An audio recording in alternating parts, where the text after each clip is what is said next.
Hello everyone, and welcome to part 3 in the series on modeling and texture painting in Blender. And in this one we will be adding our seams and UV unwrapping in preparation for the texture painting, but there's still one last step in the modeling that we need to do, which is just clean up the topology here because we left all of these n-gons in the last part. So first I will isolate this part of the mesh. If I hold Alt and right click on these two edges, that will select the whole loop, and then I can type Control E and select Mark Seam. Now if I go to Face Select, I can select this whole piece by hovering over it with the mouse and typing L, which selects everything that's linked. Then Control I will invert the selection, and then I can type H to hide it, which will just leave this one piece for us to work on. So we have these faces here. There are 8 in total. And each of them have more than 4 sides, so we just need to clean it up a bit. So I'll go to Edge Select and select these two edges and type G twice, and I can slide these down so that they merge with the vertices below.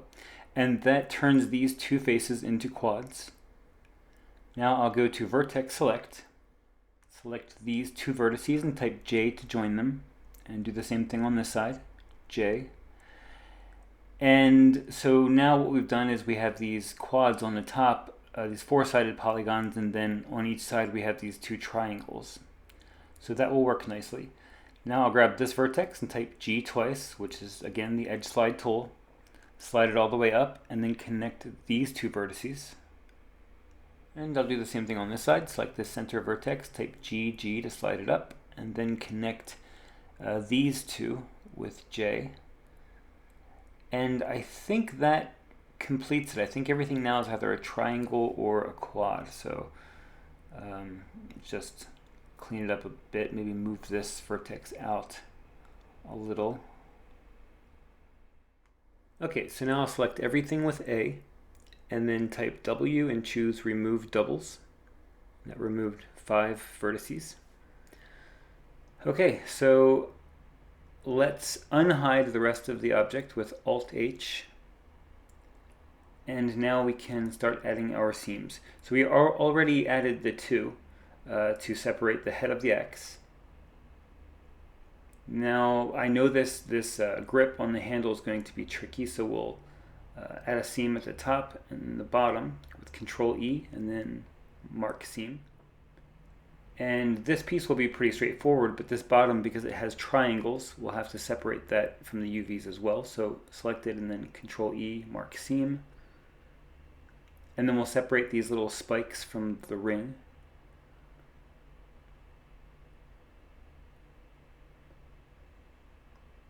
Okay, this will actually be a pretty easy thing to unwrap now that I'm looking at it. It won't need very many more seams. Just like the bottom, because it ends in those triangles, we'll have to do the same thing to the top, so just add a seam here.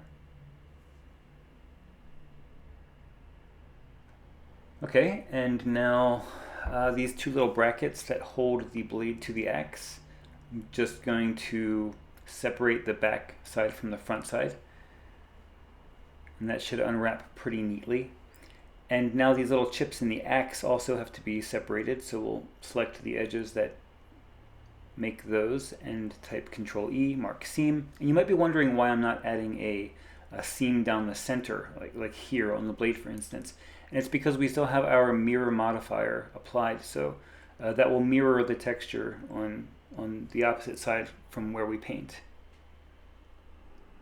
Alright, so I think we can start unwrapping now. If I grab these 3 little lines in the corner, I can drag it out and create a new window. And I can close all of these toolbars with T and N. Now I'll switch this window to the UV image editor. And that way, while we unwrap the model, we can see the UVs inside of the UV image editor over here. So we'll be able to organize them neatly. So I'll go to Face Select, and I'll select the blade and type U, and then choose Project from View. And the blade of the axe is going to have a lot of detail, so I want it to take up a lot of texture space. So I'll scale it up with S. And an important thing to remember when you use project from view is that any face that's directly facing you will be okay, but any face that has even the slightest angle, like these around the edge, they might get a little bit of UV stretching. So to avoid that, I can go down here to Edge Select in the UV image editor, and I'll select all of these edges, and I'll just scale them out, which gives them a little more texture space, and therefore it'll reduce the amount of stretching. Okay, so I'll do the same thing for the head of the axe. So I'll just hover over it and type L to select it. And then make sure that you're in front orthographic view. And type U and then project from view. Okay, and again, use edge select around the edges to just scale them out slightly. Okay, so, and we can also do the same thing for these little cutouts that we created. We can scale these edges in because those faces are also at an angle. And I'll just rotate this piece and move it up. And in the 3D window, I'll just type A to select everything. And that way, anything that I've unwrapped, I can see in the UV image editor and start to fit everything together like a puzzle. And you want to use as much texture space as possible, but you don't want them too close to one another. You want each separate piece to have a little bit of a gap. But I'm happy with the position of those, so I can select each one and type P, which pins the UVs down. And that way, if I accidentally unwrap them again, I can't, they'll keep their position. Okay, so this grip part, let's just select it, and then I'll type U and choose unwrap. And that looks okay, but I think maybe the project from view might work better. So we'll just type U and choose project from view. Okay, so, but again, we'll select the edges around. And I'll just scale them out a little. I'm typing S and X to just scale them on the X axis.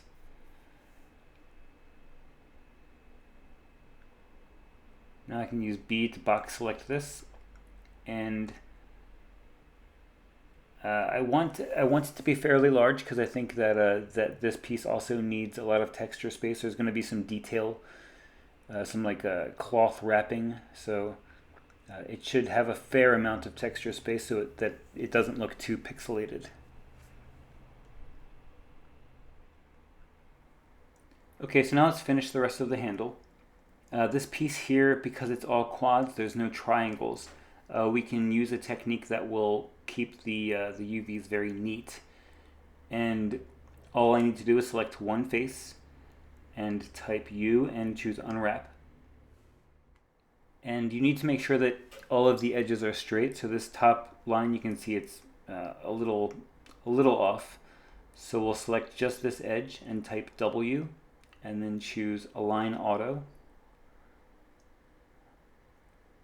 And the same here on the bottom, it's a little angled, so to straighten it, again, we'll just select this one edge, type W, and then Align Auto. Okay, so now everything's straight, and all we need to do now is hover over this part of the mesh and type L. And with this face still active, we can type W and then choose Follow Active Quads, and then click OK. And so W in the UV image editor is the weld align menu, and in the 3D window it's the specials menu. There are actually a few instances where that's true, where one hotkey will be a different thing depending on what window you're in. So I'm just scaling this down and fitting it in. I'm being less careful with how I scale this because, you know, as you go, you realize that you don't really have enough room for everything, so you have to resize everything anyway. So I'll do the same thing for this bottom piece. I'll just select one of those faces and type U and unwrap. And again, these need to be auto aligned, so I'll type W and choose Align Auto. And then select this piece with L, type U and choose Follow Active Quads, and click OK. Okay, so that looks okay, but it looks like it rotated the whole section of UVs, the whole island. So um, I want it vertical. It'll just be easier to paint on that way. So I'll just rotate it 90 degrees. And the downside to using this technique of follow active quads is that there is some potential for UV stretching when you're painting. But because we're painting directly on the model, it won't really matter too much. And of course, the benefit is, we have this piece that would have unwrapped really wide and sort of weird, and it would have taken up a lot of space. But now we've created this very neat and squared off boxy UV that we can really easily organize in the texture space, and ultimately that will save us from running out of room later down the road. Alright, so now let's unwrap this little ring at the bottom. I'll just select it and type U and then choose Project from View. And the same like we did before, we're just going to go to the edge select and then select all of the edges around the outside and scale them out, and then select this little ring on the inside and scale it in. I'm just trying to have all three of these sections be equal in their width. So that looks good. Now we can just rotate it so that it's straight. Okay, so now let's try to find some space for this. I think right here will work.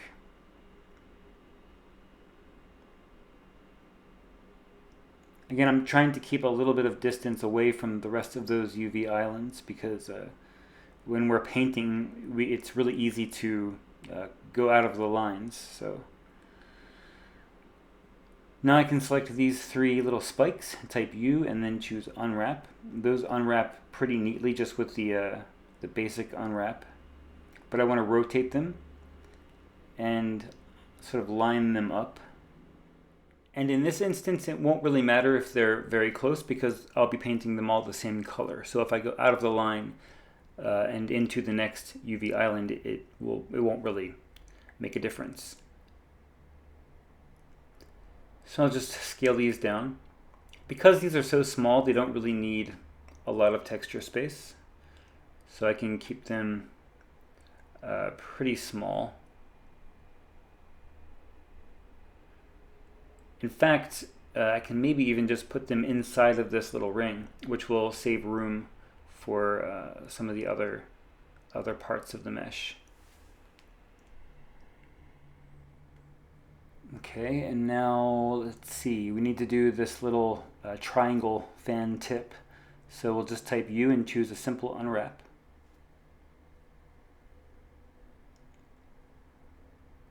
And you can probably just tuck this away in one of the corners. So I'll scale it down and rotate it. Okay, I think this will probably work. Okay, I'm happy with all of that, so I'll use B to box select everything on that side and type P to pin it down.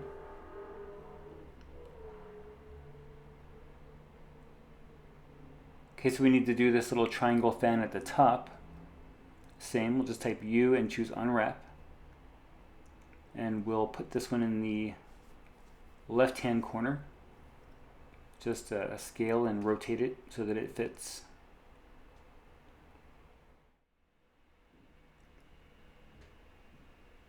Okay, so that looks pretty good. We're getting pretty close to being finished, I think. We need to do these little brackets, so let's just use A to deselect everything, and then L to select all of these pieces, and then we'll type U, and then just choose Unwrap, and we'll move everything out to the side, and then select everything with A again so that we can fit it in. Now, the front faces need a lot more texture space than the back do because the back won't be very visible. So we can scale these down pretty small and just tuck them away somewhere. I'm just rotating them into this little space. And I do plan to paint a little bit of detail on these front sides. So definitely want them to have a little more texture space than I have free right now. So I'm going to start scaling some of these other pieces down so that I can fit these in and give them the texture space that they need.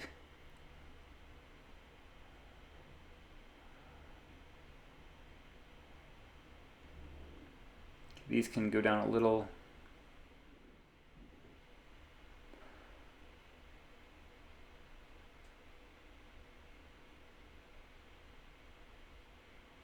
We move these down in this corner.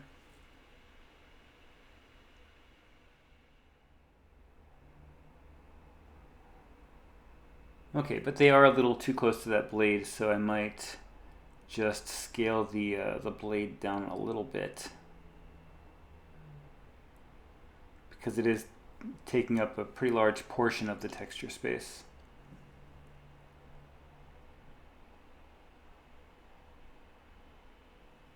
Okay, so I'll pin that down. And now what do we have left? We have the little bolts that hold those brackets on. So select all of those and then just type U and choose unwrap. And they unwrap pretty cleanly.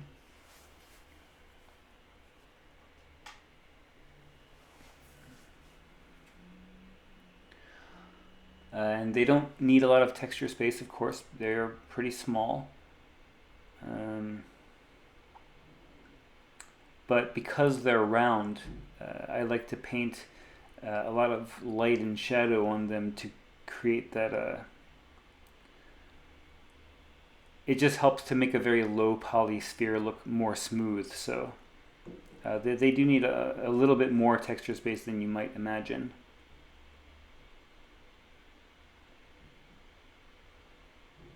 So maybe that will be okay.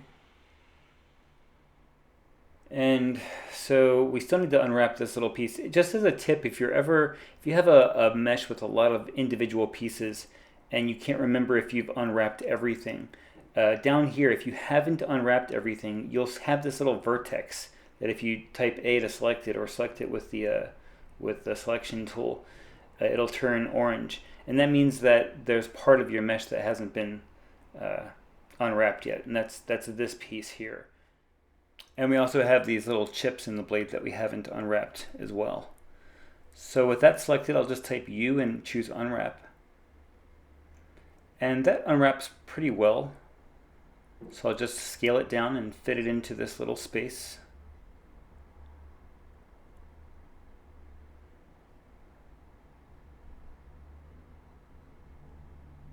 All right, looks good. So I'll use P to pin it down.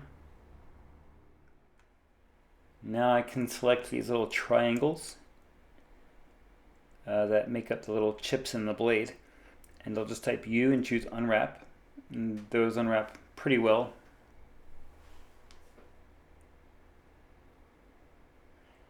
And I can just fit these in anywhere because they need maybe the least amount of texture space out of any other thing on the object. So I'll just scale them in and put it next to the blade. Okay, so now that should be all of the pieces, but again, we can always check down in that little corner. And there is something still, and actually I immediately know what it is because I was thinking about it before. It's this tiny little strip here at the top of the axe. So if we select it, then we look down into the corner, we can see that vertex is highlighted. So we know that that's it for sure. So let's just do a simple unwrap. And it doesn't look very good. So let's just select one face and we'll type U and choose reset, which makes it completely square. Then we'll select the rest of it and choose follow active quads, click OK. But again, just make sure that the face that you reset is the active one. So the other faces should be orange, while that one will appear to be like a white or gray color. Now we just need to find some room for it. So let's begin to squeeze it in. It's always the last few pieces that become a little tricky because you don't want to take away any texture space from what you've already planned for. So rotate this and just position it here.